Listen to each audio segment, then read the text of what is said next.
Big thing I would say you need to work on, same thing is flicking those wrists.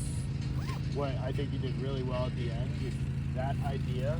Even if you grab like a little box, just think of a good drill is like bringing it over the top and then flicking over. It's like it's not as much as the wrists, but this gives a good example of your arms too. Yeah. Of how your forearms need to turn over as well, so they can like fully get through the ball. One other thing I would focus on is coming more up at the ball instead of coming through and kind of ending at your feet. You want to bring it more up when you finish, just so you're not hitting that big pull at the start, Yeah. big push. But that big thing will help out a lot. What do you think are big takeaways for you were during this lesson? I think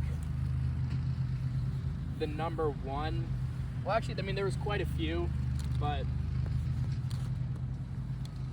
I think recognizing to kind of bring it back a little slower and more inside, as opposed to starting and going out like this right away. And then when my backswing would be up here, there's nowhere else for me to go than other than right across. Whereas even if I do like a slower swing or just drag it on the ground a little bit, like I start going back more this way. And then to keep it going more straight as opposed to going up and right, I think the flick, like you demonstrated with doing this, really helped a lot for some of them. Because when I did do it correctly, it started going more left or more straight. So those were some of the biggest takeaways that I noticed from this lesson. I think one other thing I would try to work on until the next time we meet is you do really well on those short game shots. Like you do, they're money. Because you're not taking it all the way back and coming over. You're just smooth. It's 1-2. And so I think I would just kind of work on even just taking a club in one hand, holding that head, something like this, and just just do that.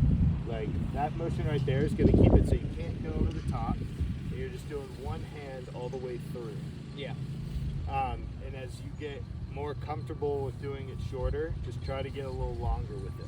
So you can bring it up higher, and then once you get there, bring in your other hand and just do the same motion, but let that back hand do the work. Because that's going to help you just stay centered with it. Awesome, but that's it. Good work. Thank you, Charlie.